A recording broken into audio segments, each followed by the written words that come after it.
दोस्तों आज के टाइम में क्रेडिट कार्ड का इस्तेमाल लगातार बढ़ रहा है। बड़े शहरों के साथ साथ छोटे शहरों में भी इसके जरिए शॉपिंग, ट्रैवलिंग, एंटरटेनमेंट आदि खर्चों का वहन किया जा रहा है। आज कस्टमर्स की अलग अलग ज़रूरतों के हिसाब से क्रेडिट कार्ड के अलग अलग प्रकार के क्रेडिट कार्ड अवेलेबल हैं। बैंक हो, एनबीएफसी हो, इन्होंने कुछ कैटेगरीज में क्रेडिट कार्ड्स को बांट रखा है। कस्टमर अपनी सहूलियत और अपने खर्चों के आधार पर अपनी ज़रूरत की क्रेडिट कार्ड की कैटेगरी सिलेक्ट कर सकता है और कार्ड के लिए आवेदन कर सकता है। इन कैटेगरी में बेसिक से लेकर प्रीमियम कार्ड कैटेगरी तक शामिल है।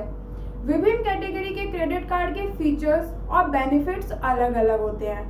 बाजार में इतने ज़्यादा ऑप्शंस आज के टाइम में अवेलेबल हैं कि सही क्रेडिट कार्ड को चुनना बहुत डिफिकल्ट है। इसीलिए आज की वीडियो में हम बात करेंगे क्रेडिट कार्ड के अलग अलग टाइप्स के बारे में और जानेंगे कि कैसे करें चुनाव कि कौन सा क्रेडिट कार्ड आपके लिए बेस्ट होगा। तो चलिए शुरू करते हैं। नमस्कार दोस्तों, मैं विदिशा चौधरी व्यापार मंच में आपका स्वागत करती हूं। अगर आप हमारे चैनल पर नए हैं तो सबसे पहले हमारे चैनल को सब्सक्राइब कर दीजिए और साथ ही प्रेस कर दीजिए इस बेल आइकन को भी, जिससे हमारी लेटेस्ट वीडियोस की सारी नोटिफिकेशंस आपको मिलती रहें। दोस्तों, क्रेडिट कार्ड बैंक्स और फाइनेंशियल इंस्टीट्यूशंस यानी एनबीएफसी द्वारा इशू किए जाते हैं। क्रेडिट कार्ड होल्डर इन ऑर्गेनाइजेशन से क्रेडिट यानी पैसे उधार लेकर शॉपिंग कर सकते हैं या फिर बाकी की सर्विसेज या सुविधाओं के लिए पेमेंट कर सकते हैं। इसके अलावा credit card reward, cashback, grace period और इंटरेस्ट फ्री लोन जैसे बेनिफिट्स भी आपको अवेलेबल कराता है। जब आप क्रेडिट कार्ड द्वारा शॉपिंग करते हैं तो आप बेसिकली एक शॉर्ट टर्म लोन ले रहे होते हो। इस लोन पर कितना ब्याज लगेगा कि नहीं लगेगा, ये इस बात पर डिपेंड करता है कि आप इस पैसे को वापस कब करोगे। अगर आप ड्यू डेट से पहले पेमेंट कर देते हैं तो आपको कोई ब्याज नहीं देना होता। खरीदारी के बाद बिलिंग साइकिल में भुगतान तिथि यानी कि ड्यू डेट से पहले क्रेडिट कार्ड की ओर से एक छोटी सी ड्यूरेशन की छूट भी होती है, जो लगभग 30 दिन से 45 दिनों की होती है। अगर आप उस पीरियड के अंदर पेमेंट कर देते हैं तो किसी भी तरीके का कोई ब्याज नहीं लगता। वहीं अगर आप कुछ अमाउंट का पेमेंट करते हैं यानी आप पार्शियल पेमेंट करते हैं तो आपका जो बचा हुआ अमाउंट होता है उस पर डेली बेसिस पर इंटरेस्ट लगता है। आइए दोस्तों, सबसे पहले जानते हैं कि क्रेडिट कार्ड क्यों खरीदना चाहिए या क्रेडिट कार्ड के बेनिफिट्स क्या हैं। दोस्तों, क्रेडिट कार्ड के बहुत सारे बेनिफिट्स मिलते हैं क्रेडिट कार्ड होल्डर को, और इन बहुत सारे बेनिफिट्स के साथ सबसे इम्पोर्टेंट बेनिफिट है वो ये है कि क्रेडिट कार्ड के जरिए आपका जो क्रेडिट स्कोर है उसको इम्प्रूव करने में आपको हेल्प मिलती है। अच्छा क्रेडिट स्कोर होने पर आप फ्यूचर में बहुत इजीली लोन ले सकते हैं या फिर लोन के इंटरेस्ट रेट में कटौती करा सकते हैं। दोस्तों, क्रेडिट कार्ड आपको कम बीमा प्रीमियम प्राप्त करने में भी हेल्प करता है। इसके अलावा बहुत से ऐसे क्रेडिट कार्ड हैं जो ग्राहकों को रिवॉर्ड योजनाओं के तौर पर कई एक्स्ट्रा बेनिफिट्स भी देते हैं, जैसे रिवॉर्ड पॉइंट, शॉपिंग पर लाभ एक्सेट्रा। बाजार में क्रेडिट कार्ड की मांग बढ़ने के कारण बैंक और फाइनेंशियल इंस्टीट्यूशंस ने ग्राहकों के लिए क्रेडिट कार्ड का आवेदन जो है वो बहुत आसान कर दिया है। आप चाहें तो आप ऑफलाइन अप्लाई कर सकते हैं और आप चाहें तो आप ऑनलाइन अप्लाई कर सकते हैं। लेकिन आप कैसे अप्लाई कर सकते हैं उससे पहले आइए जानते हैं कि मार्केट में कितने तरह के क्रेडिट कार्ड अवेलेबल है। जब आपको सारी प्रकार का पता होगा कि कितने क्रेडिट कार्ड अवेलेबल हैं, तभी आप सिलेक्ट कर पाएंगे कि आपके लिए कौन सा क्रेडिट कार्ड बेस्ट होगा। चलिए दोस्तों, सबसे पहले स्टार्ट करते हैं बेसिक क्रेडिट कार्ड से। ये कार्ड उन लोगों के लिए फायदेमंद होता है जो पहली बार क्रेडिट कार्ड का इस्तेमाल करने जा रहे हैं। ऐसे क्रेडिट कार्ड में रीजनेबल क्रेडिट लिमिट होती है और रेगुलर फीचर्स के साथ ये कार्ड्स आते हैं। आमतौर पर इनकी जो एनुअल फीस होती है वो बहुत कम होती है। कार्ड से ट्रांजैक्शन करने पर आपको कोई एक्स्ट्रा बेनिफिट नहीं मिलता इन कार्ड्स में। इनको बेसिक क्रेडिट कार्ड कहते हैं। दूसरे जो तरह के क्रेडिट कार्ड आते हैं वो है ट्रैवल क्रेडिट कार्ड। आजकल कई bank travel centric credit card offer कर रहे हैं। ये क्रेडिट कार्ड एयरपोर्ट लॉन्च का इस्तेमाल, एयर माइल अर्निंग, हवाई दुर्घटना बीमा, कम फॉरेन एक्सचेंज फीस एक्सेट्रा जैसी ट्रैवल रिलेटेड फीचर्स से लेस होते हैं। साथ ही सभी सामान्य लाभों को भी ऑफर करते हैं। ट्रैवल क्रेडिट कार्ड की मदद से सभी एयरलाइंस की टिकट बुकिंग, बस और rail ticket booking, cab booking etcetera पर छूट का लाभ आप उठा सकते हैं। हर एक खरीद पर आपको रिवॉर्ड पॉइंट्स मिलते हैं। जो लोग ट्रैवल बहुत ज़्यादा करते हैं या जिनको ट्रैवल बहुत ज़्यादा पसंद है, उनके लिए ये कार्ड काफ़ी बेनिफिशियल होते हैं। तीसरा जो क्रेडिट कार्ड आता है वो आता है फ्यूल क्रेडिट कार्ड। दोस्तों, इन क्रेडिट कार्ड के जरिए जब आप अपने व्हीकल में फ्यूल भरवाते हैं तो फ्यूल सरचार्ज छूट और बोनस रिवॉर्ड पॉइंट्स के रूप में आपको एक्स्ट्रा बेनिफिट मिलता है। कुछ बैंक स्पेशल पेट्रोल पंप कंपनियों के साथ साझेदारी रखते हैं। ऐसे में आपको तभी डिस्काउंट मिलेगा जब आप उन पर्टिकुलर पेट्रोल पंप से ही फ्यूल भरवाएंगे, जबकि कुछ बैंक ऐसे हैं जो सभी पेट्रोल पंप कंपनियों पर छूट देते हैं। सरचार्ज छूट कैसे और कितनी मिलेगी, ये इस बात पर डिपेंड करेगा कि आपके पास किस तरह का कार्ड है। नेक्स्ट जो आता है वो आता है रिवॉर्ड क्रेडिट कार्ड। सामान्य से एक्स्ट्रा रिवॉर्ड ऑफर करने वाले क्रेडिट कार्ड्स को रिवॉर्ड्स क्रेडिट कार्ड के रूप में जाना जाता है। इस प्रकार के क्रेडिट कार्ड में विशिष्ट खरीद और ट्रांजैक्शन पर बढ़े हुए रिवॉर्ड पॉइंट्स मिलते हैं। अर्न बोनस पॉइंट्स को फ्यूचर में की जाने वाली शॉपिंग पर डिस्काउंट के लिए रिडीम किया जा सकता है, या अपने मासिक क्रेडिट कार्ड बिलों को कम करने के लिए भी आप रिडीम कर सकते हैं। नेक्स्ट आता है शॉपिंग क्रेडिट कार्ड। ये क्रेडिट कार्ड लाइफस्टाइल लाभों जैसे कपड़े, जूते आदि वस्तुओं पर मिलने वाली छूट पर बेस्ड है। शॉपिंग क्रेडिट कार्ड लगातार खरीदारी करने वालों के लिए एक बहुत अच्छा ऑप्शन हो सकता है, विशेष तौर पर उनके लिए जो अपने मंथली एक्सपेंसेस का पेमेंट क्रेडिट कार्ड से करना चाहते हैं। शॉपिंग क्रेडिट कार्ड से खरीदारी या ट्रांजैक्शन पर छूट का लाभ उठाने के लिए पार्टनर स्टोर पर आपको ऑनलाइन या ऑफलाइन खरीदारी करनी होती है। इन कार्ड्स के जरिए साल भर कैशबैक, डिस्काउंट वाउचर्स आदि का बेनिफिट लिया जा सकता है। अगला आता है सिक्योर्ड क्रेडिट कार्ड। ये क्रेडिट कार्ड आपकी फिक्स डिपॉजिट यानी कि एफडी के बदले में दिया जाता है। अगर आप भविष्य में क्रेडिट कार्ड के बिल पेमेंट में कोई डिफॉल्ट करते हैं तो बैंक आपकी एफडी बंद कर सकता है। आमतौर पर बैंक सिक्योर्ड क्रेडिट कार्ड की क्रेडिट लिमिट एफडी के 85% के बराबर रखते हैं। सिक्योर्ड क्रेडिट कार्ड आम क्रेडिट कार्ड की तरह ही काम करता है और साथ ही आपको एफडी पर भी लगातार ब्याज मिलता रहता है। नेक्स्ट टाइप का जो क्रेडिट कार्ड है वो है ग्रोसरी क्रेडिट कार्ड। यदि आपने क्रेडिट कार्ड का इस्तेमाल ग्रोसरी खरीदने के लिए करते हैं तो ग्रोसरी क्रेडिट कार्ड लिया जा सकता है। ये कार्ड चुनिंदा सुपरमार्केट्स और डिपार्टमेंटल स्टोर पर एक्स्ट्रा रिवॉर्ड पॉइंट्स या कैशबैक ऑफर करते हैं, जिनसे ग्रोसरी खरीदने पर आप पैसे बचा सकते हैं। नेक्स्ट जो कैटेगरी आती है वो आती है एंटरटेनमेंट क्रेडिट कार्ड। दोस्तों, जो लोग फिल्मों, कॉन्सर्ट्स और इवेंट्स में जाना पसंद करते हैं उनके लिए एंटरटेनमेंट क्रेडिट कार्ड एक बहुत अच्छा ऑप्शन है। जब आप मूवी टिकट बुकिंग के लिए पेमेंट करते हैं तो ये कार्ड रिवॉर्ड पॉइंट्स और कैशबैक देते हैं। कुछ कार्ड तो बुक माई शो जैसे प्लेटफॉर्म्स पर भी के साथ भी को ब्रांडेड है और बहुत अच्छे ऑफर आपको देते हैं। नेक्स्ट जो टाइप आता है वो आता है को ब्रांडेड क्रेडिट कार्ड्स। दोस्तों, कुछ credit card airlines, hotels, store या अन्य ब्रांड के साथ को ब्रांडेड होते हैं। बैंक ब्रांड के साथ साझेदारी करके को ब्रांडेड क्रेडिट कार्ड पेश करते हैं। जब आप पार्टनर ब्रांड्स पर क्रेडिट कार्ड से खरीदारी करते हैं तो एक्स्ट्रा रिवॉर्ड पॉइंट्स और कैशबैक ऑफर होता है। इन्हीं क्रेडिट कार्ड्स को को ब्रांडेड क्रेडिट कार्ड्स कहा जाता है। नेक्स्ट जो टाइप आता है वो आता है कैशबैक क्रेडिट कार्ड। दोस्तों, कुछ प्रमुख bank cashback credit card offer करते हैं। इनके तहत कार्ड से खरीदारी के अमाउंट के आधार पर एक निश्चित परसेंटेज के बराबर कैशबैक की पेशकश की जाती है, या यूं कहें कि रिवॉर्ड के बजाय सीधे सीधे आपको कैशबैक मिलता है। कैशबैक मिलने की कुछ शर्तें भी होती हैं बैंक की। अगला जो टाइप आता है वो आता है स्टूडेंट क्रेडिट कार्ड। दोस्तों, ये कार्ड सिर्फ उन्हीं स्टूडेंट्स को दिए जाते हैं जो कम से कम 18 वर्ष की उम्र या उससे ज्यादा के हैं और शिक्षा संस्थानों में फुल टाइम कोर्स के लिए एडमिशन ले चुके हैं। स्टूडेंट क्रेडिट कार्ड में अन्य फुल फ्लैश्ड क्रेडिट कार्ड के मुकाबले कंडीशंस कम रहती हैं और आमतौर पर ब्याज दर भी कम रहता है। नेक्स्ट जो कैटेगरी आती है वो है बिजनेस क्रेडिट कार्ड।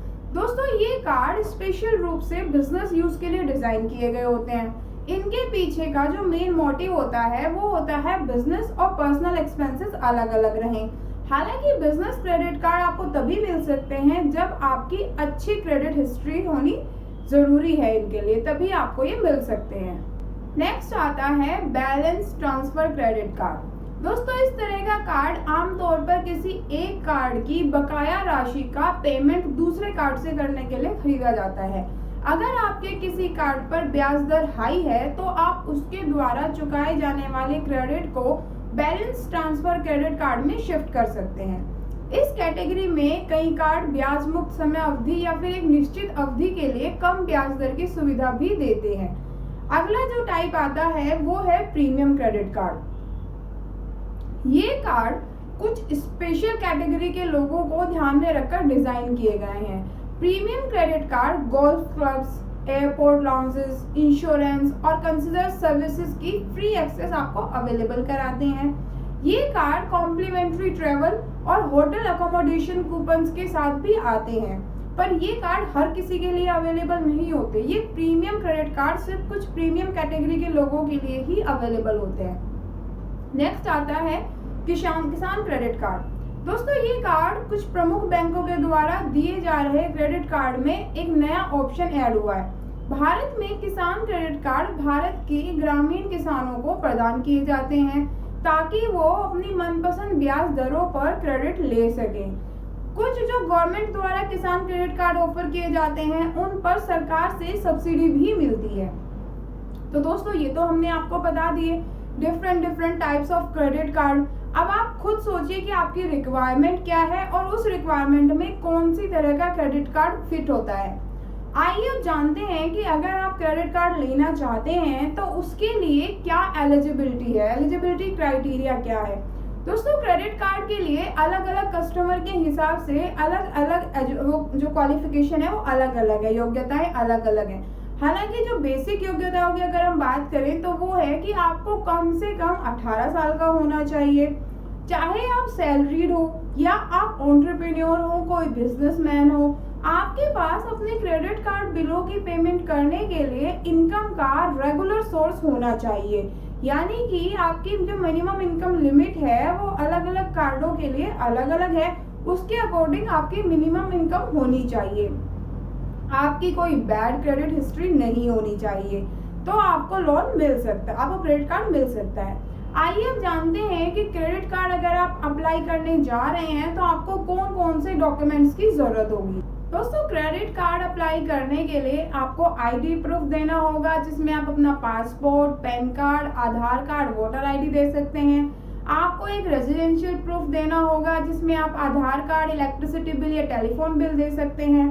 और इसके साथ साथ आपको अपनी इनकम प्रूफ देनी होगी, जिसमें अगर आप सेल्फ एम्प्लॉयड हैं तो आपके सर्टिफाइड फाइनेंशियल्स होने चाहिए, रिसेंट आईटीआर स्टेटमेंट होनी चाहिए और आपका पासपोर्ट होना चाहिए। अगर आप सैलरीड हैं तो आपका सैलरी सर्टिफिकेट होना चाहिए, रिसेंट सैलरी स्लिप होनी चाहिए और एम्प्लॉयमेंट से एक लेटर होना चाहिए।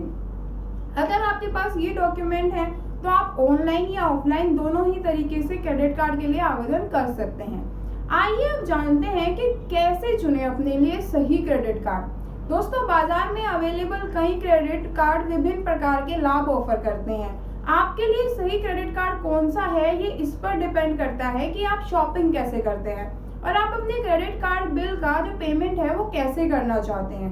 इसीलिए क्रेडिट कार्ड के कंपैरिजन करने से पहले आपको कुछ विशेषताओं को ध्यान में रखना चाहिए और फिर डिसाइड करना चाहिए कि आपके लिए कौन सा क्रेडिट कार्ड बेहतर है। जैसे कि कैशबैक कई क्रेडिट कार्ड पर मिलने वाला एक बेनिफिट है। इस योजना के तहत खरीदारी करने पर आपके खाते में कुछ पैसा कैशबैक के रूप में वापस दिया जाता है। क्रेडिट कार्ड लेने से पहले ये जानना बहुत जरूरी है कि कौन से कार्ड्स में कैशबैक का ऑप्शन अवेलेबल है, क्योंकि ये लंबे टाइम के लिए फायदेमंद रहता है। दूसरा है ब्याज दरें। दोस्तों, अलग अलग क्रेडिट कार्ड्स पर एप्लीकेबल ब्याज दरें भी अलग अलग होती हैं। भले ही आप देरी से पेमेंट ना करना चाहते हो, बट कई बार कुछ ऐसे सर्कमस्टांसेस आ जाते हैं कि कई बार आप डिले कर सकते हैं। इसीलिए अगर कार्ड की ब्याज दर कम होगी तो पेमेंट में देरी होने पर आपको होने वाला लॉस भी कम होगा। तो ये भी एक इम्पोर्टेंट पॉइंट है जो आपको ध्यान में रखना चाहिए। तीसरा आता है डिस्काउंट्स। दोस्तों, कई क्रेडिट कार्ड कस्टमर्स को उनके संगठन या पार्टनर संगठन से वस्तुएं की खरीदारी या सेवा लेने पर कुछ डिस्काउंट देते हैं। तो अगर किसी ऐसे क्रेडिट कार्ड का टाई अप ऐसे ऑर्गेनाइजेशन से है जिसके आप रेगुलर कस्टमर हैं, तो वो कार्ड लेना भी आपके लिए लाभदायक होगा। नेक्स्ट आता है रिवॉर्ड स्कीम्स। दोस्तों, रिवॉर्ड स्कीम्स क्रेडिट कार्ड का जाना माना लाभ है। विभिन्न कार्ड ग्राहकों को विशेष सेलर से खरीदारी करने पर अलग अलग पॉइंट और लाभ का ऑफर करते हैं। तो उन रिवॉर्ड योजनाओं वाले क्रेडिट कार्ड को आप सिलेक्ट करिए जो आपकी जरूरत के सामान को जब आप खरीदते हैं उनमें आपको रिवॉर्ड्स दें या कैशबैक्स दें। ये आपके खर्च पैटर्न से जरूर मेल खाते होने चाहिए। नेक्स्ट आता है कार्ड फीस और शुल्क। ये दोस्तों बहुत इम्पोर्टेंट है कि आप कार्ड्स पर सभी एप्लीकेबल चार्जेस की जांच करें, ना केवल ब्याज दरों की, जैसे कि annual fees, reward point fees, credit सीमा से अगर ज़्यादा खर्च है तो उस पर क्या फीस होगी, इंटरनेशनल ट्रांजैक्शंस पर क्या फीस होगी, कैश एडवांस फीस क्या होगी, एक्सेट्रा। नेक्स्ट आता है पेमेंट। दोस्तों, ये भी ध्यान में रखना बहुत ज़रूरी है कि कार्ड जारी करने वाला ऑर्गेनाइजेशन मिनिमम रीपेमेंट वैल्यू पर कितना शुल्क लगा रही है। साथ ही ये भी जांच लीजिए कि ब्याज मुक्त अवधि यानी कि अगर कोई ग्रेस पीरियड है तो वो कितने टाइम का है, 30 दिन का है या 45 दिन का है। आइए अब जानते हैं क्रेडिट कार्ड की ब्याज दरों के बारे में। दोस्तों, क्रेडिट कार्ड की ब्याज दरें इसे फाइनेंस चार्ज के रूप में भी जाना जाता है। ये जो दरें हैं वो एक बैंक या एनबीएफसी से दूसरे में अलग होती हैं, यानी कि सबकी अलग अलग होती हैं और अलग अलग क्रेडिट कार्ड के हिसाब से अलग अलग होती है। क्रेडिट कार्ड प्राप्त करने से पहले आपको इस पर लगने वाले ब्याज दर की भी जानकारी होनी चाहिए, क्योंकि बाकी के लोन के अलावा अगर विपरीत क्रेडिट कार्ड की ब्याज दरें आमतौर पर यूजर के क्रेडिट स्कोर और भुगतान कैपेसिटी से जुड़ी हुई नहीं होती। हर क्रेडिट कार्ड के लिए तय ब्याज दर होती है और ये सभी ग्राहकों के लिए सेम होती है। आपका क्रेडिट कार्ड स्कोर कितना है, आपका सिविल स्कोर कितना है, उस पर ये डिपेंड नहीं करती। यहाँ पर एक और इम्पोर्टेंट बात है जिस पर आपको ध्यान देना चाहिए, वो ये कि क्रेडिट कार्ड पर ब्याज तभी लिया जाता है जब आपने क्रेडिट कार्ड का यूज करके एटीएम से पूर्ण रूप से या नकद राशि का भुगतान नहीं किया हो। जब आप समय पर अपने क्रेडिट कार्ड बिल का पेमेंट कर देते हैं तो आपसे कोई ब्याज नहीं लिया जाता। क्रेडिट कार्ड पर ब्याज दरें आमतौर से 2.5% से 3.5% प्रति माह तक होती हैं। हालांकि ये दर एक कार्ड से दूसरे कार्ड में वेरी करती है।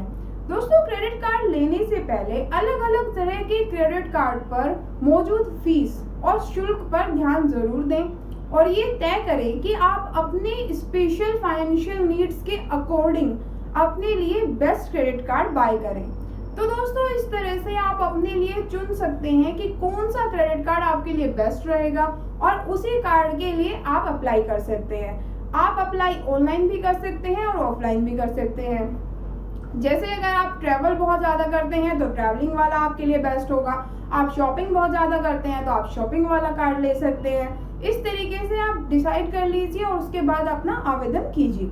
दोस्तों, उम्मीद करते हैं कि हमारी आज की वीडियो आपके लिए बेस्ट क्रेडिट कार्ड को सिलेक्ट करने में आपकी मदद ज़रूर करेगी और ये भी उम्मीद करते हैं कि आपको हमारी आज की वीडियो अच्छी लगी होगी।